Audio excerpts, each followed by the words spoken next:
All right, if you watched our previous episode, we went through some topics, some guidelines on what you should be looking for when you're looking for a spouse, that husband, that wife. And we had a really interesting conversation after that episode where Christian yelled at me. He was very upset. He thought I missed some stuff. So today we said, you know what, we're going to do we're going to do another episode, and we're going to talk specifically about why are more and more men, good men, checking out of the dating scene. So we're going to answer. So if you're a dude, you can actually comment and say, hey, I agree with that. If you're a woman wondering where are all the good guys, they're about to tell you why you can't find them. All of that coming up on this episode. Thanks so much for joining us this morning, you guys. I'm excited to be here having this conversation. I feel like this is pivotal to understanding what's going on in the dating pool for men and women. I think that these are really important questions, and I know a lot of our audience is men, so I think this is going to be a great chat. So let's go ahead and get started. All right, as always, I am your host, Nick Freitas, member of the Virginia House of Delegates, but other than that, a reasonably okay guy, I suppose. Then there's my beautiful bride, Tina, Queen of the Bees. Hello, everyone. And we're old married folks, but we're going to try to. Then there's Christian Hines, political prognosticator and resident historian. Way to make me sound like the villain in your opening statement. It was mean. Did I cry? No, because I'm a man. Actually, I remember I did yell at you. It was awesome. We might get at it for a second because when we were going back and forth, Hamilton over here was like, see, Christian, this is the energy that people are looking for when they're tuning into this show. I think we uncovered some good stuff. I'm not done introducing people. There's Nicholas Hamilton, the good Hamilton, the one that doesn't like central banking. It's always a pleasure to be here, Nick. And then producer of producers, Sour Patch Lids, Lydia, who will be here to be the adult supervision for this conversation. I'm very excited for this conversation. I think it's going to be great. Let's keep that energy strong. We'll just try not to argue. So I'm going to give every little bit of insight into that thing. So what it was, we got done with the episode and we were talking about, hey, do we think we did a good job talking about the various issues and whatnot? And Christian was like, you know what, I'm going to be honest. And I'm not, correct me if I'm wrong. He goes, I'm going to be honest. I'm a little bit tired of dudes always getting dumped on because there's bad guys out there doing bad things. But then when we talking about it, it's men, as if it's in general. Men are doing these things. He goes, well, I'm a man and I'm not doing those things. So why the hell am I constantly getting trashed for things other guys are doing? And then there doesn't seem to be a great deal of appreciation out there among, the female of the population for the guys that really are doing the things that we say are the things men should be doing. Like, I don't know, being willing to provide and willing to provide security and safety and, all of those things. Would that be a fair representation? Kind of. I mean, there was one line in particular that I remember where I was like, I'm sick and tired of hearing you say this because if anybody actually has taken the time to listen to a lot of Nick's speeches, one of the things that he will bring up, and it's a fair point, is men, you've got to stand up and you need to take some responsibility. Especially you bring this up when you're talking about abortion. Yeah. Because there's a huge chunk of the abortion issue is quite frankly pushed by men. Yeah. As a means to... Yeah, and I hammer on men, be better men, and we would actually deal with to a get lot out of the problem. consequences of their own actions. Yeah. And so you make fair points when you bring this up, but I kind of brought that up, and I'm like, and I'm also here, sick and tired of hearing you talk about this too. Men this, men that, and I'm sitting here and I'm like, I haven't done anything. You know what I find so fascinating is that we are constantly told by an entire political party in this country, but not just that. Yeah. Every single institution from corporate America to Wall Street to academia to Hollywood, that men, especially white men, have all of this privilege, right? And I'm sitting here and I'm like, what am I getting out of this? Where is it? If I'm going to be blamed for privilege, shouldn't I be benefiting from something? And I'm sitting here like, you just don't see it, Christian. It's just so so in there in society that you don't even realize. Now we get into that is what the left says. Now we're getting into your male fragility. Yes, I love when people bring up fragile men. You know what's so funny is that there's so many people out there that are like, well, men need to go to therapy. But then if you go to therapy, then you're portrayed as like weak or it's something that they're going to use against you. Thank God I've never been to therapy. But you don't say. This is your therapy right here. Look, therapy is temporary. The glory of ancient civilization, the glory of Rome is forever. And that's why I'm into history. But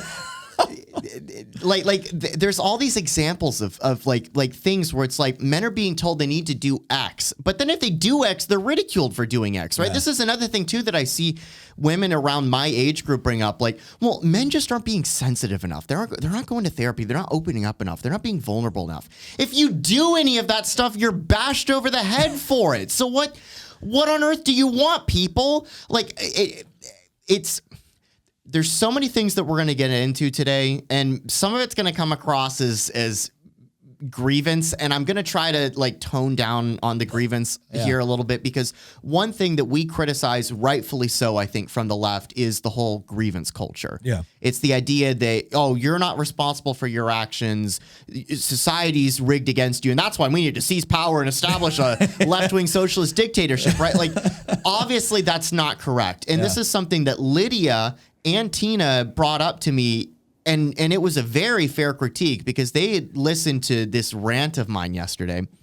And I think there was some things that I said that they agree with, but they also wanted to bring up, Christian, it's worth pointing out that not all women are doing this, right? And not all. So everything that we just need to be careful today. And for those that are listening that might be sympathizing with what we're going to talk about, let's just be careful to recognize that when we're bringing this stuff up, understand that people are diverse. Yeah. And it's hard not to talk in generalities, but we understand that. Yeah. Yes. And we want to talk about how there's trends. If you're listening to this podcast, you're probably a conservative or you're a libertarian. And so you probably have a worldview that aligns yourself in a particular direction. And especially if you're a guy, you probably don't want to be marrying some pro-abortion, big government, pro-socialism liberal. No Eva Perón for you. Yeah, you don't want to be marrying AOC, right? Yeah. And so, like, the type of woman that you're interested in is not the type of women that have been pushing some really radical left-wing policies. There's this term, and I'll end with this. There's this term that some people in conservative circles bring up to describe the number one threat to America politically at the moment are the awfuls, the affluent white female liberal. Oh my God. Yes. And Yep. but that doesn't apply to so many women that are out there, but right? here's the question. So, and I don't know if we have the most recent stats on this, but it was the whole idea of, for a good portion of human history, it was just kind of assumed that the vast majority of people would get married. Right. If you weren't married, that was considered like, OK, well, what's wrong? What's not going on? And we're starting to see a return, especially in Western countries, Western affluent, countries where there's less of an emphasis on getting married. And you could say there's reasons why women are doing that. There's reasons why men are doing that. But today's episode, right, because we're going to do another one from the women's perspective. All right, from the young man perspective, like either from your experience or your friend's experience or what you're observing or what you've read, why are men, I got married at 19, why are men not getting married at to the rate that they typically would? Like, why wouldn't they? I mean, what's the value proposition? Well, I mean, Yeah. Christian, I think you brought some stats that I think would be great to hit real quick about some general things. Do you have those ready? Yeah, I've got several of them actually. So, the first one that I want to bring up is actually the labor force participation rate for men. And I actually got this from the Federal Reserve of all places. This is not entirely a social or cultural thing. This is also a bit of economics, right? We're talking about the labor force participation rate, but just look at that drop off. Also, can anybody tell us when the lockdowns began? That would be around for the our folks 2020s. for our folks listening, Christian. What are the percentages here? Okay, so this chart is just a marching downwards trend over 40 plus years. I mean, more Starting than in that. 1950. Over 70 years. In 1950, the labor force participation rate for men was almost 90%. And it has since just marched down and down. Like and down. almost Through 65, good times and bad times, just keep marching down. About and 67% now. It really started to fall off a cliff after the starting in December 2007. Does anybody want to take a guess what happened in 2008? We had a big housing bubble. The labor force participation rate went from about 90% in 1950 to about 80% in 1960 to about to about 85% in 1960, to about 80% in 1970, all the way down to about 75% in 1980. It leveled off, and so by 1990 it was stuck at around 75%. And then by 2000, you could tell that it started to fall again. It fell down to 74%. And then by 2007, it had fallen to 73%. And then the 2008 great financial crisis kicked in. The recession started, and it just fell off a cliff. So we got a major. Obviously, we're watching a trend over 40 years. It finally ended with today. The labor force participation rate for men is, and by the way, this is men that are like in their prime working. Yeah, years. we're not talking about 90-year-olds. Yeah. It's finally now under 70%. 67.8. Yeah, it's really bad. And you can say, oh, well, it's rebounded over the last 2 years. Well, that's because it fell off a cliff during COVID when nobody was working. But like, so what does this mean? It means that men are falling behind economically, which I think is on the economic side, making them less attractive. This is kind of blaming us, right? Not me blaming women. Yeah. This is blaming men at the moment. I think that men in some ways have become less attractive for some women from an economic standpoint, because I do think that one of the components that women look for, rightfully so, with men is a little bit of stability and security, and economics come into that. We have an example of that in a video. If men aren't working and getting a paycheck, who wants to marry a guy that's laying on his couch watching videos and playing video games all day long and isn't collecting a paycheck and doing something with his life? I don't think most people would. I mean, I also wonder too, because it's interesting. You look at this kind of like precipitous drop off starting in the. I mean, it started before that in the 50s and whatnot, but really in the 60s you start to see this major downward trend, and it's amazing to me that the easier we make it to survive without working, the less people work.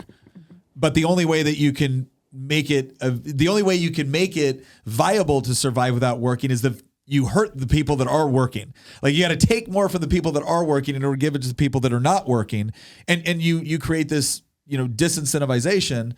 And I think this is also interesting because at the same time you were also creating an environment where men were kind of being replaced in the family by government programs. Oh, that goes into, we've talked about this too. Who was it? Just Pearly Things, who brings up the whole, concept that, well, nowadays the government is paying you to divorce your spouse and take the kids and half the money. And when that happens, shocker, divorce rates are going to skyrocket. If you're going to create a legal structure to incentivize people to not live together, they're not going to live together, which leads me into the second statistic, actually. And by the way, we're going to be building this stuff up because it's not just economics, right? This is leading into some big social problems that I don't think have really been noticed until the last couple of years, but they've been going on for a long time, actually. Yeah. And they're now manifesting themselves in what psychologists are calling the rise of lonely men. And which is getting to the heart of this episode, right? Why are men checking out? So the labor force participation rate, I'll end with this. You could argue that is a symptom of a problem just as much as you can argue that's the cause of the problem. Oh, I'll tell you right now, having a wife and kids is a motivating factor to get off the damn couch and work. And if you don't have the wife and kids, so you can also argue that as the concept of a traditional marriage has declined over time, and the ability for men to find a spouse has dropped off a cliff, they've dropped out of the working force, which has also led, and this is something that I didn't pull up for this podcast, but it's just a fact. It's also, I think, part of the reason why a lot of men that are in their 20s, 30s, and 40s are turning to drugs increasingly. You're seeing this especially in economically depressed areas where like the opioid epidemic is becoming a huge deal. I think it all ties. Again, you can on one hand say all these things that we're talking about, the drop in the participation rate, the rise, this is now the second statistic, the rise in the number of young adults that are living with their parents. You can say, oh, this is why men are checking out. Or you could say, this is a sign that you can point to prove that men are checking out. Well, and this is what's interesting to me. The majority of U.S. young adults now live with their parents. Now, again, you can blame economic factors for that all you want, but what's interesting is that during the Great Depression, right, the height of the Great Depression, about 43% of young adults lived with their parents, right? That dropped all the way down to 29% in the 60s, gradually started moving back up, but by here we are in 2020, 52%. So we're talking Majority. about like 10. Yeah, majority. And it was like the first time. Highest ever. Highest ever. And by the way, the statistics that I've got here only go back to 1900, but we actually have census statistics that go back to the 1880s, Yeah. and it's higher than ever.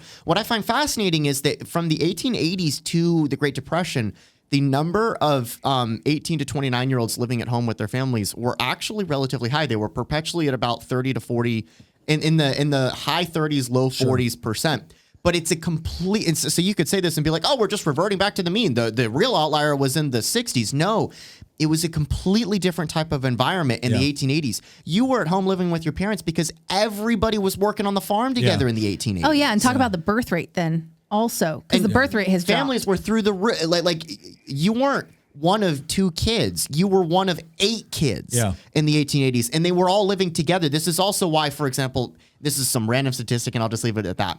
The population of Manhattan today is lower than it was in 1900. That's crazy.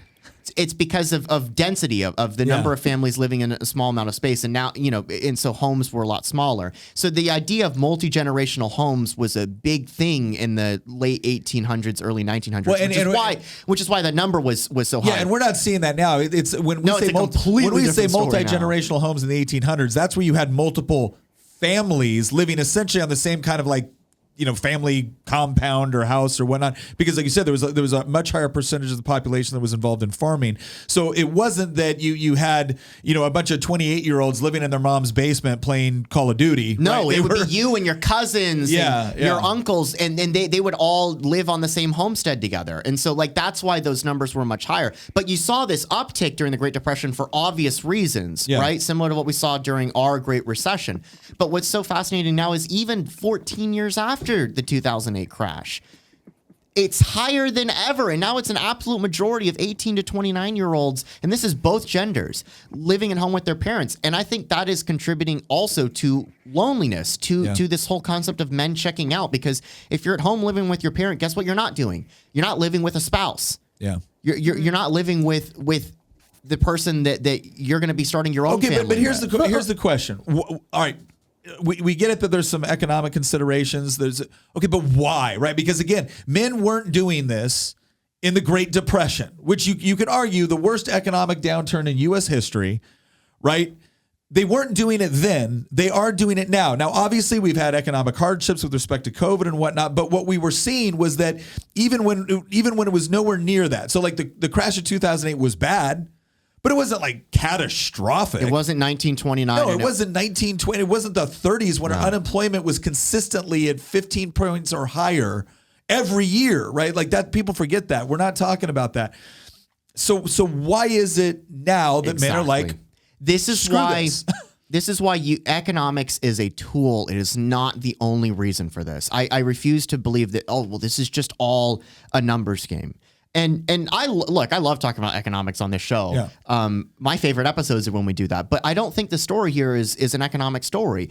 I brought those points up because I want to say that there's probably many causes, and more there's importantly, data to prove what you're saying.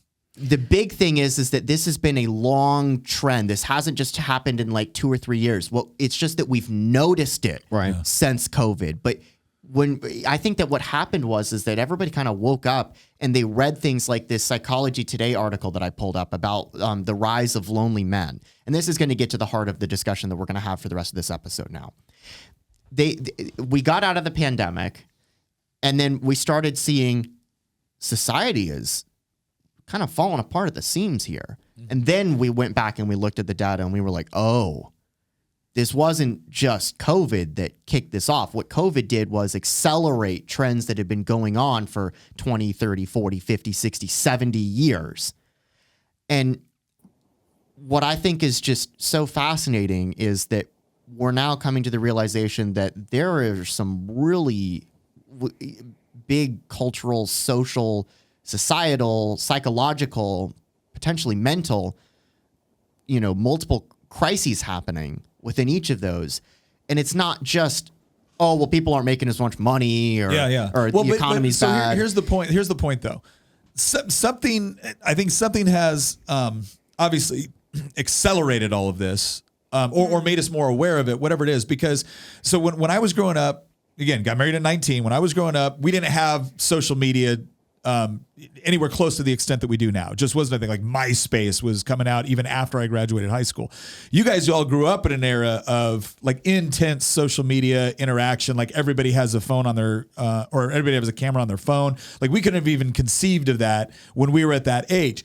Now, you would think on some level, well, doesn't this facilitate greater communication and the fact that there's more people, that you can talk to more people, you can interact with more people than you've ever been able to before, and yet, right, guys are waiting to an age to get married, where you would think this was 19th century England, where it's like, oh yes, he must first go and establish himself so he can therefore set up the home for his wife, right? That's not what's going on. Yeah. So presumably, if superficially you're looking at this going, you got more opportunities to communicate, you got more opportunities to interact, you got more opportunities to find people, you got much easier to travel and find people, right? There's theoretically more options than ever before. Why are dudes checking out in a way that they certainly didn't just 20 years ago? This is the paradox, the social media paradox or the internet paradox. It's we are more connected now than ever before, and yet we feel more apart than we ever have been. Can I ask a question about that? So I'm looking at the chart that you put up there and how, the employment stats are just arcing down in just this ever decreasing, slide.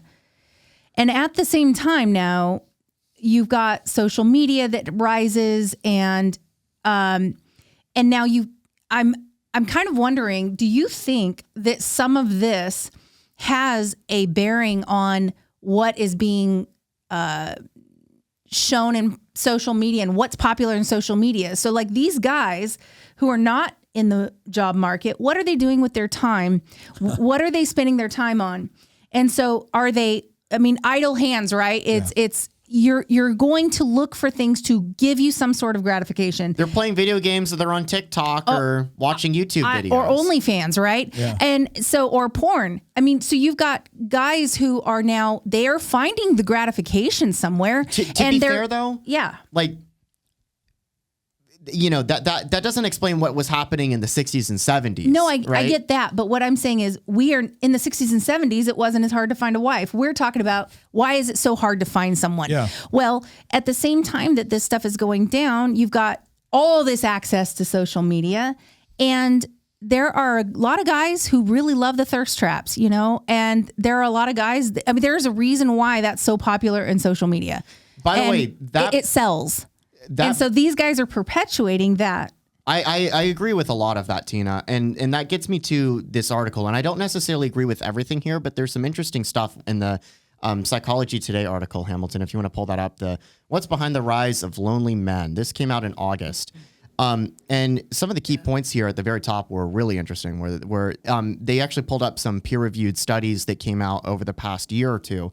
And basically they said that men, especially younger men under the age of 30, feel more lonely today than ever in the history of peer-reviewed studies that have actually been collecting data on this. Another fact that they brought up, which I thought was really fascinating, was 62% of people on dating apps are men. That is a horrible ratio. Yeah, it's not that great. That's starting to look like one child China. Yeah. Right. Like the odds are not in your favor if you're a guy, which is, by the way, why you will not find me on any dating app. I just. Right. Yeah. Some of the other stuff too that we brought up, which is it's like women swipe right like only 15% of the time. 5%. Okay, what does right and left mean? Right is right accept and left is reject. Yeah, like right. You swipe right No idea. to hopefully match with that person. You swipe left to skip them. Okay. Okay. So the headline here, the article says younger and middle-aged men are the loneliest they've ever been in generations, and it's probably going to get worse. That sounds like I wrote That's this. great. That's not my typical rosy view of relationships, but a reality nonetheless. Over the last 30 years, men have become a larger portion of that growing group of long-term single people. And while you don't actually need to be in a relationship to be happy, men typically are happier and healthier when partnered. I would argue that's true for most people. I think that the reason that marriage exists as an institution is because people are better off when they're living with a loving spouse. I think that's one of the core things that make us human. And so again, that leads into so many other problems, this decline of the whole concept of relationship building and marriages. That's why we're talking about this on this show. And then it keeps going and says, here are 3 broad trends in the relationship landscape that suggest heterosexual men are in for a rough road ahead. Number 1, dating apps. Whether you're just starting to date or you're different, or you're recently divorced and dating again, dating apps are a huge driver of new romantic connections in the United States. The only problem is that upwards of 62% of users are men, and many women are overwhelmed by the number of options they have. Competition in online dating is fierce, and lucky in-person chance encounters with dreamy partners are rarer than ever. Do we want to talk about that first, or do you want me to keep moving on to the other points? I mean, it's up to you. I mean, I guess we can unpack that a little bit. I think men are put in a very interesting situation on dating apps because it's not actually a game of displaying the qualities within yourself that make you the most attractive to a woman for marriage, such as having a stable career, being able to provide a stable environment. It's things like how good am I at taking photos? How good am I at putting outfits together that are going to reflect well in this photo that reflect well in me? Yeah. How good am I at going and finding locations in my town to take photos? How good am I at being humorous in the description of my dating profile? Yeah. And then how many... It's basically how good are you at marketing? Exactly. And part of the reason I haven't put all that time into it is because we work in social media. Yeah. I know what goes into the refinement of a profile like that. And that is not necessarily the image I want to be putting forward. I don't want to be putting forward a manufactured and refined image that, still may not compete against the 6 foot tall guys on the platform. And so it's a unique challenge. And I've spent some time on dating apps, but it's not something I've wanted to invest a whole lot of time in. Here's what I think the dating apps component is interesting, but like you said, neither one of you guys are even bothering with it. What I find is which gets to the heart of this episode. Yeah, the relationship. Well, and again, it now becomes a platform where the guys that are using the dating apps, right? Some probably have good intentions or trying to go through the process. Others might be really good at the marketing and just know how to.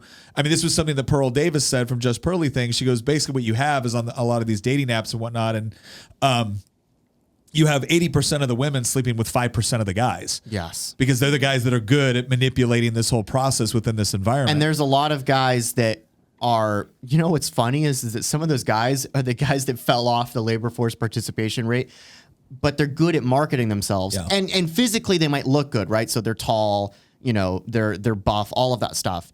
But they've figured out how to game the system. Yeah. And by the way, some of those 5%, that women are swiping right on are good guys. They just want to find a spouse, right? And they've been told, go onto a dating app and that's how you're going to find one nowadays. It's the 21st century, man. You don't meet in person. It's like being friend zoned on a mass scale. It's mass friend. Yeah. That's the best way to describe the whole rise of lonely men. It's the mass friend zoning of. Well, so then I find this in the whole next part he talks about with relationship standards, and what really he talks about his live TikTok show where he talks to women every week, and I hear recurring dating themes from women between the ages of 25 and 45. They prefer men who are emotionally available, who are good communicators, and who share their values. When you guys hear that, what is your initial response? I run for the hills. And the reason why is because when I'm being told, well, you just need to be emotionally available, and then you actually are emotionally available, I find that this is going to sound generalistic, and this gets back to what the disclaimer that I said at the beginning here. Yeah. One thing that I've personally feel like that I've noticed a lot is that I see a lot of women that are saying they want X, Y, and Z in men, but then when men do X, Y, and Z, they feel disgusted about it. Yeah, they're turned off. The woman does. The woman will say, I want a man who's going to be emotionally available or who will open himself up. But then when a guy does that, they're turned off by it. Oh, yeah. I'll give you a controversial statement right now. I think it's garbage. I think when they say emotionally available, I don't think that's clearly defined. I mean, obviously, I think a woman wants you to be able to be emotionally connected to her. But the way that's manifested... I'm sorry, a dude cries in front of his girlfriend. They are not thinking, oh my gosh, he's being so emotionally available. They're thinking weak. Yes. But right? I feel like that's the message that's being pushed on a lot of men is that you need to become, this is going to sound controversial. I feel like a lot of men are being told you need to become more effeminate. Yeah. Yeah. But then when men become more effeminate, women are repulsed by that. That's true. Because I think a lot of women, what they really want, and Nick and I kind of hashed this out last night trying to kind of discuss like sort of splitting the hairs with definitions of words and things like that.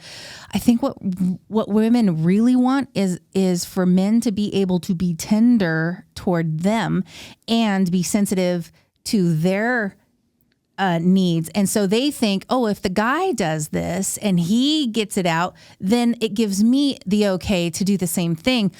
And in reality, that's not, they don't want a guy blubbering all over himself. They want a guy who is tender toward her. And I think you could be the strongest, most masculine testosterone man in the world and be tender toward the woman you love. Well, can we play this? Can we play this? I want to take 5 minutes to have this conversation. This clip is great. Yeah. I did not interview men for the first 4 years of my study. And it wasn't until a man looked at me one day after a book signing and said, "I love what you have to say about shame. I'm curious why you didn't mention men." And I said, "I don't study men." And he said, "That's convenient." And I said, "Why?" And he said, "Because you say to reach out, tell our story, be vulnerable. But you see those books you just signed for my wife and my 3 daughters?" I said, "Yeah. They'd rather me die on top of my white horse than watch me fall down." What does she mean by that? What does he mean by that? Or she's Well, in saying that story that she was. so the context. Well, here, play the rest of the clip. That'll give the rest of the context. When we reach out and be vulnerable, we get the shit beat out of us. And don't tell me it's from the guys and the coaches and the dads. Because the women in my life are harder on me than anyone else. So I started interviewing men and asking questions. And what I learned is this. You show me a woman who can actually sit with a man in real vulnerability and fear, I'll show you a woman who's done incredible work. You show me a man who can sit with a woman who's just had it. She can't do it all anymore. And his first response is not, "I unloaded the dishwasher." But he really listens, because that's all we need. I'll show you a guy who's done a lot of work. Okay. I think there's a lot of truth in that, right? But her whole point was to say she'd been talking about vulnerability and shame and all this other stuff. And the guy's basically saying, like, are you kidding me? He goes, this idea that I can be vulnerable to my wife and daughters, no, I can't. That's his whole point about, like, they would rather see me die atop my white horse than fall. And that it's the women that actually hold me to the highest standard, have the highest expectations and the highest demands upon me. And this guy's married. Yeah, and this guy's married. He's not saying this is someone that hates his wife and daughters. It's just a reality about this kind of, I think, what sometimes is a female impression of what vulnerability, what sometimes is popularized, what women want with vulnerability, what they actually do. And here's the point of this, and this is because I think this can be taken the wrong way. I don't know if I agree with the last part of what she said. This whole idea that, well, the solution is for women to understand that sometimes men just, sometimes they have to fall off the horse. No, we don't. We have to be up there. Like, that's the point. The point is that us being up there provides the sort of security and stability that our wives and our children, our wives and our daughters are looking for in us. And falling off that horse is so much more than just having a good cry. What it does is it completely upsets the balance, the standard for security that they rely upon. And guess what? We like providing it. We want to be up there. We don't need to get down off of our horse to have a good cry with you. What we need, probably more than anything, is to know that we're appreciated for what it takes to be up there. I think that really gets to what Jordan Peterson talks about a lot, where he was like, people actually want, and he this also, I think, gets into why he has a predominantly male audience, because he brings up like, no, people want responsibility. Yeah. And I don't think that social media is necessarily giving them that responsibility. I don't think that it's funny. I said this earlier, right? That like social media brought us together more than ever before. Like, I have on my phone the ability for me to read almost anything in the entire world at the tips of my fingers. This would be considered magic 2,000 years ago, right? Mm-hmm. And yet the stuff that's on this phone the internet, all the apps connected to it, Twitter and all of that stuff, like, has driven us apart more than I think anything in the last several centuries. And so it's this double-edged sword that the internet and social media has been a great tool. You called it a tool before we started recording. It's been a great tool, but tools can be dangerous. Fire is a tool. Fire can heat your home. It could also burn your home down. Well, That's a so good here's point. this is the part that I'm curious for both of you. Like, I want you to answer this for me. Yeah. The speed with which information can now travel is the same for both good and bad information, right? On how it can get out there. And I feel like the difference is that if we were looking at this purely analytically, it's like, okay, because we always have the stereotypical jokes, right? Like, men are insensitive and don't understand what's going on with their wives. And, wives are never clear about what they actually want from men, and they don't even really know what they really, those are the stereotypical jokes. Here's what I see going on. It's the whole idea of like, I want men to be more emotionally available. Man is more emotionally available. They don't like it. The conclusion could be like, oh, maybe when I say emotionally available, I actually mean something different. Like what Tina said, I want them to be tender and demonstrate love toward me and toward our children. I want to be able to see those moments, but I actually appreciate that the stoicism that is necessary to be prepared for the storm means that they're not going to be wearing their emotions on their sleeve the same way that my gal pals might. Right, that would be a logical conclusion for what we're actually seeing and what they actually admire in us. But instead, it's no. The real problem is they're just toxic. They're just toxic males, and it's not that it's not that you don't want the emotional availability you keep talking about. It's that they're doing it wrong, and it all goes back to, gosh, if the man was doing it right, then everything I'm asking for would make sense, as opposed to saying maybe I'm actually figuring out what I do like and what I don't like, and what I do admire and what I don't admire with respect to how men are supposed to behave in society. And you can chalk it up to evolution if you want. I chalk it up to a created and ordered universe. But the bottom line is the last 5,000 years of human history have taught us a lot about where we actually expect men to be in society. And now that we're living in this world that is surface level, safe and prosperous, it's this idea of, well, no, I want these other things. I got news for you right now. When the T-80 starts rolling across the border in Eastern Europe, Ukrainian women weren't looking for dudes that were emotionally available and crying. They wanted a dude that could shoot a Russian. And you could say, oh, well, that's an extreme example. Is it? Because at the bottom line, at the fundamental line, they still want men to be able to provide stability and security. But if you want us to be able to do that, my gosh, can we have some appreciation for what it takes to be able to do that when it hits the fan? Right. It's- So, yeah. Nick, before we move on, I gotta ask, what do we think men's response should be to these challenges? Because you're talking about some of the very real issues they're facing, some of the kind of lies they're being told from women who I don't really believe know what they themselves want. How can men tackle this, and what's a good place to start from to try and make sure that they defeat some of these dragons before they even start looking at joining the dating pool again? Well, at my age in life, it starts with how I raise my sons and my daughters. And Right. it's how they see it, they how they see interact. Do they see a tender side of dad? Yes. They see daddy as someone that loves them, that tells them that I love them, that sets certain standards, tells my wife I love her. No, Right, and but shows it. And this is the part, and this is the part where I don't want to be trashing on men, but I will say this, like from fathers and everything else. I'm sorry, I don't raise if modern women really want what they're saying they want, you're not going to like how I'm raising my son. But the reason why I'm raising my son that way is because I don't believe what they're telling us. I don't believe it. And quite frankly, if a woman really believes that, I don't want them to marry my son. I want my son to be someone that actually takes pride in the idea that providing that stability and that security so that his family above everything else feels safe. I got to make a note on that. The whole catalyst for this conversation today is a question that I proposed after our last episode of, we know that men who are currently single at some point do want to find a spouse and make that commitment. But many of them at this time don't feel like putting in the effort to find that spouse has the payoff that they think it should. But I also don't think men in Christianized generation were ever told that it's okay to take pride in being the provider.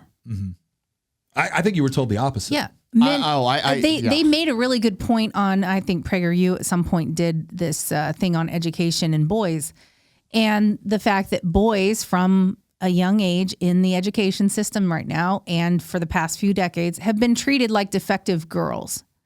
Basically, we need to make you more like the girls because the girls are all quiet and they do their thing and whatever, and the boys are much more physical and they need that kind of an outlet. The point is, you know, it's not that boys don't feel the fear or they don't feel the pain or they don't feel the sadness or whatever. It's what they do with it. Mm-hmm. And so when a man doesn't panic and he's able to just do what he needs to do, that provides stability for the rest of the people in the room. Mm-hmm. And I think that a lot of that has been lost because it's like, oh boy, you feel panicked? Go ahead and let the panic out. You need to let it out. And, you know, just like this person over here, you maybe scream it out or whatever. And it's like, no. There is a constructive way to use this emotion. And, you know, being overly outwardly emotional and just blubbering it all over the place doesn't actually give you resolution. You have to feel like you've actually done something good with it. And that's what you have to have taken action. Right. And I think that men in your generation have been raised up, not by everybody. Obviously, your parents probably did not do that. No. But been raised up to kind of go, oh no, you need to be more like these girls over here. And I think that has really taken its toll on young men. Mm-hmm. Well, and I think what's interesting about this, too, is I believe my parents taught me right. They taught me that it was a good thing to take on responsibility. They taught me it was a good thing to be able to provide. And I'm really grateful to my dad, who, you know, also told me that, you know, it's okay for your future wife to, you know, work when you get married, but it's also okay for you to desire for her to be at home and raise your family. And that is okay. And I appreciate that he made that clear for me. But I also think that when you're going through high school and college and you have all of these other influences around you, especially women who could be a potential partner, and they have not acknowledged that anything that we could provide, such as stability financially, stability when it comes to security, is a good thing, you start to wonder, okay, well, what are the other assets that need to be built in order to acquire them as a potential spouse? And it seems like there's just this incredible misalignment. Can I ask a question about that? Yeah. So, you know, men have been fed, you know, boys a pack of lies for the last however long with the way that they've tried to feminize boys. My question is, do you feel like there are a lot of women that maybe you would potentially like to be with, but that they have bought into some kind of a lie, or this sort of feminist mind virus has taken them over and they're lost to us now? Absolutely. Tell me what you really think, Christian. Almost every single woman that I've ever been interested in or dated has been consumed by what Elon calls the woke mind virus. Almost every single one. There's like maybe there's one exception. But yeah, like every girl that I was into in high school, super woke lib now. Yeah. So is that the thing that's causing you to go, look, I don't even want to jump into this dating pool? I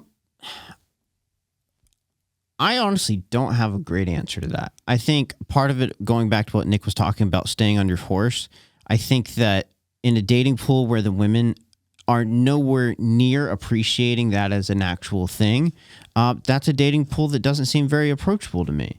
Yeah. Let me ask you this. Yeah. And it's on this point. And we used to always the whole moniker, right? Like good guys finish last. Yeah. I think it is interesting that a lot of, not all, a lot of the same women that talk about like, I want more emotional connection. I want more, you know, openness. I want more wokeness. I want more of that. Who do they go date? They date jerks. Mm-hmm. Assholes. They usually date jerks that are also dangerous. This goes into the whole Jordan Peter dangerous men thing. But they don't always. They also date losers. Well, no, that's fine. But even with the losers, that provides an element of drama. That provides a project to fix Yep. Right. That's she's going to be the one to turn that dude around, or she's going to be one that's different from all the other Peterson ones. talks about that couldn't- too. He does. And here's my point. This is what I think is so toxic about what has actually been taught to young boys. You're taught that those feelings of aggression and competition and, physical, even to the point of like violence at times, you're taught that those are all bad traits that contribute to toxic masculinity. You're the problem with the world. And the way to cure all of that is to make you more feminine in your responses to things. And then this is reinforced by women that say, right under his thing, I want more, good communication. Okay, well, we all want good communication. I want more emotional availability. Okay, but then who do you date? You date the guy that is more closed off or better at manipulating and provides an element of danger or drama, right? So you pass over. Now, here's what I would say is the response to that. The problem is that the guys that are trying to do the right thing have been taught to do the wrong thing, and the guys that never bought into it are now the ones that are actually picking up the benefit. When in reality, what's true is, no. You want the guy that's capable of being dangerous. He has to be, because the world's dangerous. The world is kept safe insofar, predominantly, the world is kept safe insofar as that there are good, dangerous men that keep the bad, dangerous men at bay. Period. The end. And deep down, we all know it. And women especially know it. And so ultimately, you will see a woman choose a dangerous, bad guy that they think they can work on over what they perceive to be a weak guy, even if the weak guy is better. And even if he's not really weak, he's just doing his best to try to be the emotionally available guy that you said you wanted. Can I also bring up that going back to the social media component of this, when Hamilton told me that it was like only 5% of guys get swiped right on social media, what does that lead to? That means that 80% of the women are throwing themselves, metaphorically speaking, at 5% of the men. If you're in that 5%, you have so many choices. Very, very narrow amount of the male population has all of the choices when it comes to online social media and online dating. And so from a guy's perspective, there's a very strong temptation to just sleep around with all of them. And so what does that do to the 80% of those women that are throwing themselves at this 5% of the men? They're then looking at that and they're saying, why are men so shallow? Why are men leaving me? Why are men sleeping with me and then walking away? And it leads to this disconnect, because it's not just the rise of lonely men. It's also increasingly now going to be the rise of lonely women. These women are at least they're asking being in a themselves the wrong relationship. question. They're asking themselves the wrong question. I'm just insert this in there real quick. They're saying, why are these men like this? What they really need to ask is, why am I attracted to men like this? That's a Why good do question. I Why are you choose men rewarding like it? this? But yeah. Right. What I'm saying is that like all those other men are not getting any partners. They're not in any relationship. They're not in any marriage. And so they're just lonely and they're out there playing video games, or they're online. They've checked out, right? That's the whole, point title of this video, right? They've just checked out. But the women are in these like toxic, dysfunctional relationships that you can't even really identify as relationships if they're a one-night stand. Yeah. But they think it'll become a relationship. They think by sleeping with this guy, they're going to start this process where it'll end up like a Hallmark, movie, and they're going to live happily ever after. And then they find out that he's not interested. He slept with her for once. He's not interested anymore. He's moved on. He's moved on to any of the other 80% of the women out there that are throwing. He's got too many options, man. He doesn't have any more time for you. And so from the woman's point of view, now it's, well, like I said, why are all these guys all shallow? Why are all men like this? Men need to be more emotionally available. They just want to sleep with me, and then I want somebody that cares for me. You swiped left on all of the guys that would have cared for you. And so I'm not just blaming them, women on this too, because again, it takes two to tango. So what I'm saying is that this breakdown of the way that relationship building used to work in society is failing both men and women, right?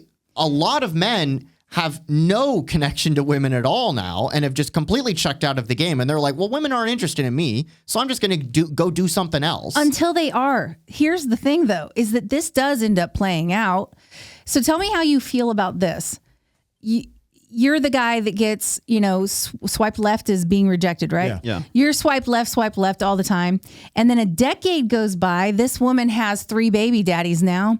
And she has finally come to grips with the fact that, this is the guy I really should have been with all along. How do you feel after that? After she's done all that and then now she wants you? No thanks. Heck no. Pass. I'm finding that there's a lot of women still in the dating market who are probably older than 25 who have bought into the lie from 18 to 27 or 26 or whatever. And then they get the picture. Then So it's consequences. they realize what kind of man they want to spend the rest of their life with, but they've given everything they have to every other guy that's come along the way that they thought was more appropriate at the time or more fun or more convenient or a project. And then, at that point, I'm like, sorry, you might be on the same page now, but you weren't then. Yeah. Well, how does that make you feel as far as, tell me how you feel about that prospect, because that's kind of the prospect at this point. It's kind of like the guy that gets friend zoned and the girl goes off and she's with all these other guys. And then she comes back to her friend and realizes it was him all along, even though she's just gone everywhere else. And in the movies, of That's course, the in the happy movies, ending yeah, in the movies, nowadays. he's always Oh, welcoming gosh, her yeah. back. But does she deserve that? This disappointing scenario you've laid out, though, is the good ending. That's the sad part about this. What you just described is usually the happy ending for most people now. A lot of people are just not finding that person, period. Men and women, increasingly. Women are finding a lot of partners for one-night stands. Yeah. But and a very small subsection of men are as well that are finding tons of women throwing themselves at them because, again, the competition, as we pointed out on that psychology article, is very, very fierce with online dating. And so all the other men are like, well, screw this. I'm going to go do something else because at the end of the day, I think that speaking as a man, I think that men are hardwired to and I think women are too as well, but manifest this in different ways. I think men are hardwired to try to find purpose in this world. Yeah. And if that purpose is not getting married, starting a family, and building a family with somebody for the rest of my life, if that's no longer the available purpose, they're going to find another purpose. Mm-hmm. And a lot of those other purposes can be really destructive. Well, and True. I think one of the biggest lies that have been told to people as well is that when you're young, and especially when you're in college, this is the time you're going to go out, experiment, have fun, and then you're going to settle down and get married. And what people have found out, I think especially what a lot of women have found out, is like, I'm sorry, I am not your second choice. And to put it very, very bluntly, I'm not here for the leftovers, man. And that sounds heinous, but is it untrue? It's fair. I think it's fair. And again, that goes both ways. Please understand that goes both ways. But here's what I think is this was something that I remember telling our kids at a fairly young age, right? When they were starting to get into this realm of being at an age where most of their friends were allowed to date and they weren't. And I remember we had these conversations and we were talking about, okay, what do you want? Well, I want to get married. I want to have someone that I love. I want to, okay, great. How much do you want to have to explain to them? How much do you want to have to explain? And the reason why we ask that question, the reason why I think a lot of people now is like, oh man, that's hard. And they think it's harsh because let's face it, most people, that is not the way that the path has gone, where I find the person, I marry them, and there's no baggage, right? And I get that. And I'm not trying to shame people for that. What I am trying to say is, would it be valuable to be aware of that now? Like now that you know that wasn't the right, what are you going to do with your own kids? And what I find fascinating is I watch a number of parents be like, oh, well, this is just the thing. No, it was the thing for you and it didn't work. And now you're raising your kids to believe the same thing. But asking that very important question, what do you actually want out of life? Because anybody that is telling you that all of those decisions that you make during college or whatnot, those are still decisions, and those decisions have consequences. There is no college-free zone, right? It is not the Switzerland of reality where you get to go there and be like, oh, no, that was college. You still have consequences. There's still consequences for that. Well, to that point, and I know that Lydia has some questions that I think are like really valuable questions that we're going to get to at the end of this episode in a few minutes, because we're running up on time here. But one last thing that I want to bring up is that we know that a lot of people have been damaged by the basically the disintegration of the family. I really feel like is kind of the heart of this. By the way, this is something that I noticed. I grew up in a divorced household. Nick grew up in a divorced household. Tina grew up in a divorced household. Hamilton is the only one in this room. Lydia, I don't know what your family's background is. Were your parents together, or were you in a divorced household too? My parents are still married. They've been married for almost 40 years now. So Wow. 3 out of the 5 people that are on this show grew up in divorced households. That is stunning. Yeah. Some multiple divorce, you know. And Right. Mine. so I'll end with this, and this might be an opportunity for us to talk about this in a future episode that will be related to this. But we know that a lot of people have been damaged by this. The question is how do we fix that, right? So you brought up, well, this is why I'm raising my kids this way. A lot of kids weren't raised that way, and now they're in their 20s or 30s, and I think a lot of people are regretful of how they grew up or how they lived their life when they were earlier, or just or maybe they didn't even make a whole lot of mistakes, and maybe they just got unlucky and they haven't found somebody, right? And But you how can do grow we- up in that. You can grow up in that and end up not perpetuating it. Yeah, the greatest. My point is how to fix it, right? We know the damage has been done, and we know that a lot of people are suffering consequences for their actions. How do we we can't change the past, though, is what I'm Yeah. saying, right? So how do we fix it? That's a question that's worth asking at some point. But Lydia, I know that you had some questions that I think are really valuable questions that should, quite frankly, be asked of anybody that's looking to like find a serious partner that they want to end up spending the rest of their life with. Yeah. So my 3 biggest questions, I think, and what I really want to end on, I want to end strong and I want to end positively because there is so much negativity around this topic. It's kind of a non-starter for a lot of guys, I understand. So I want to say there are 3 or 4 questions you need to ask people. I really want to tell people to get into the dating pool because this is something very important to our society. It's not just important to your personal happiness. It's important to our society. It's important for our culture to have strong families. And like Tina and Nick were mentioning with the history of divorce in their past, family members who are divorced, what they're doing now is looking at that and saying, I don't want that for my family. I don't want my kids to suffer through what I suffered through, because there are always 2 ways to handle a parent who does the wrong thing or who follows the wrong path. You can say, well, this isn't my fault. My parents got divorced, so I'm just doing what they did. Or you can say, I am making the intentional choice to never allow the D word to cross my lips because I saw what it did to me when my parents went through it. So the questions you can ask people once you're brave enough to get into the dating pool are things like, do you want kids? Do you believe what I believe? That means religion and politics. Where do you see yourself in 5 years? That is getting into the bigger conversation about marriage. Do you see yourself married?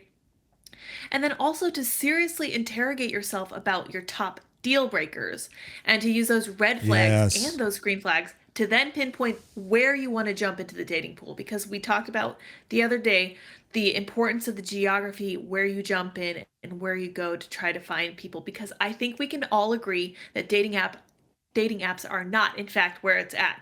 What you need to do is go out into the real world. So if you have a penchant for being outside, you could volunteer with an environmental organization. You could do litter cleanup. When I was in Maryland, there was a lot of exercises around the bay where you could go and like build these things that were like little houses for clams or something. I don't know what they were. It was Maryland. There was a lot of focus on crabs, but that was a great way that you could go and be focused on like this bigger picture of helping the world around you, not just focused on finding your spouse. And I think that could be a really strong conclusion here, is that what we want to do in our free time, if guys do decide to check out of the dating pool, I want the focus to be on them making themselves better. I want them to be focusing on reading the things they want to read, because when you're not a parent, you have a lot more free time than you would when you were a parent. When you're not married, you have a lot more freedom to do exactly what you want to do when you want to do it. These are blessings that I think should be used to turn yourself into the kind of person that someone that you're looking for is then going to say, wow, that person is a great catch. I better do everything in my power to make sure that they notice me, that we're on the same page, that we have an option to date. So I really think that while it is negative for men to look at this world and just be like, oh, there's no getting ahead, a lot of guys are going to turn to stuff like video games and self-centered activities that are really counterproductive for their mental health and for their well-being overall. When what they should be doing instead, and what I want our audience to go away with today, is the idea that to find a good person, you have to be a good person. And if you have free time, if you are single, you can be reading books, you can be learning to work on cars, you can be learning to do things like shoot guns and work on home maintenance. All of these things are interesting in themselves. They also make you a better person. Hitting the gym makes you stronger, makes your bones stronger. Like, there's so many advantages to doing all these other activities that aren't necessarily just wallowing in self-pity.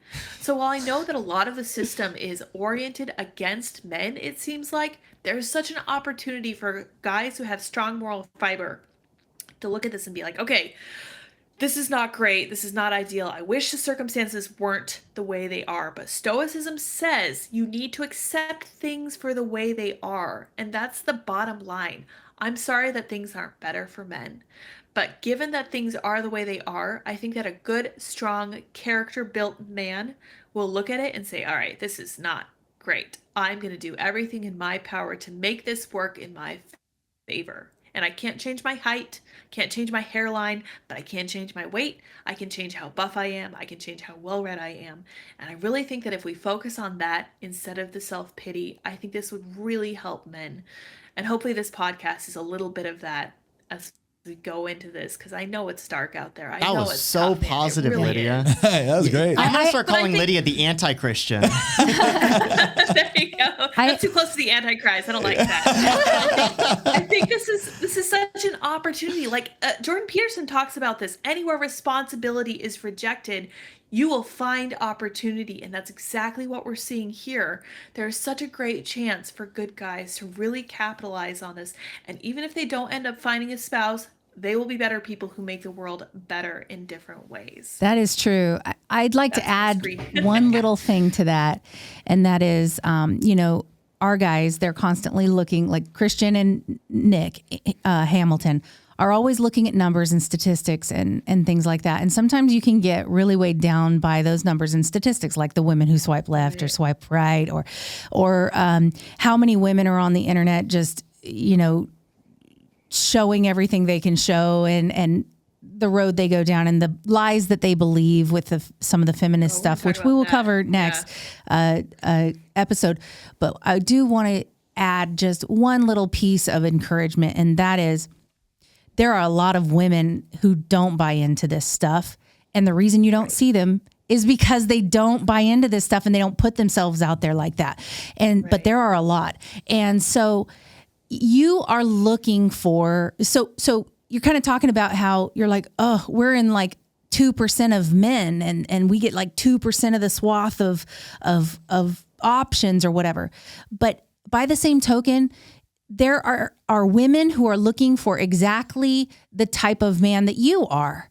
And they are excluding a lot of other men because that's not what they're looking for either. They have seen through everything. They've been red-pilled. They don't buy into this stuff.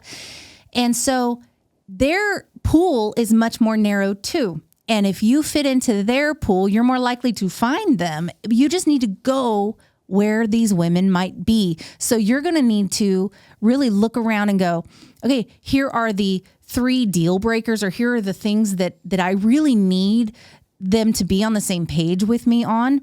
Where am I the most likely to find more of those type of women, and how do I get into that pool? If you're looking for a good Christian woman and you're not going to church, you don't have much to complain about. It's going to be hard. Can I end this episode? That's not to say that at churches you're going to always find the perfect thing. Sure. Can I end this episode with saying, we said some really mean things about video games. Tyler, our subscriber who watches all of our episodes, I was just playing a game of Stellaris with him actually a few days ago. It was really funny. We connected over, I think it was Facebook. He watches all of our stuff. So Tyler, we're not bashing you for playing video games with I play Civ 6. If you like playing video games, there are plenty of women that like playing them too. So find her. I think the other thing too, and we talk a lot on this episode across the board about truth. What is true? Culture's throwing a lot of stuff out there that right now I think is verifiably false, and the data is coming out to make the empirical evidence overwhelming for a lot of people that still haven't gotten it and unfortunately are going to learn the hard way. But if you do pursue truth in everything, just like in this, if you do pursue truth, I do think it ends up being rewarded, in part because, and this sounds cliche, it is its own reward. If at the end of doing everything Lydia just said, you're stronger, faster, more competent, more intelligent, more articulate, there's you have benefited regardless. And the bottom line is, somewhere down the line, someone recognizes and appreciates that. Can I also add that part of the reason that the left has made significant gains policy-wise and politically-wise over the last 20, 30, 40, 50, 60 years is because of the decline of the family. We see this in statistics that families, married couples, tend to be more conservative-leaning than those who are single, especially single women, right? When I brought up the whole awfuls thing earlier, so if you care about conservative or liberty-oriented politics, believe it or not, you and those around you are much more likely to support conservative policies if you're part of a stable family. This is why it's important for the next generation. If you care about liberty and you care about the principles of this country and you care about the stuff that we talk about all the time on the political side of this podcast, one of the best things you can do to leave a solid legacy for the generation after you is get married before you have kids. Make sure that if you're going to have children, that you have them within a stable family, because those kids are going to be more likely to support conservative causes if they grow up within a married, stable household than if they're in a divorced one, let alone if there's no concept of the family at all. The reason the left wants to destroy the family is because they see the same statistics that I see, that when families break down, left-wing politics benefits from it way more than conservative and libertarian-related policies. So I'll just end it with that. There's one last question here that is, basically, if a young man came to you and said, I just don't feel like going out seeking a partner, I don't even feel like that is even worth it, and maybe it's pointless, what would your response be to that? You could leave it on that. I mean, my response goes back to kind of like what Christian just said. What this really comes down to is that it is not just all about you. And you're going to find that, and your life is going to be so much rich when the day you discover that it's not all about you, is really when you discover what it means to have meaning and purpose. And nowhere do you find that more in the absolute beauty of marrying someone that you love, respect, and want to honor and spend the rest of your life with. In that moment when you are holding your child for the first time and you are seeing what my grandfather used to describe, you're seeing something miraculous, right? All of that happens. So not only that, but with respect to everything else that we believe, you want to join the rebellion, pray hard, work hard, be faithful, and find something that you're actually willing to love and sacrifice for, because it's only in that you're actually going to find the genuine sort of freedom and purpose that makes a life worth living. All right. Thank you for joining us for this episode. We know we went a little long. Good news is next one, we're going to be, this one was more from the male perspective, right? Next one's going to be more from the ladies' perspective. So they're going to be able to share their insights. Make sure you tune in for that, and we will see you next episode.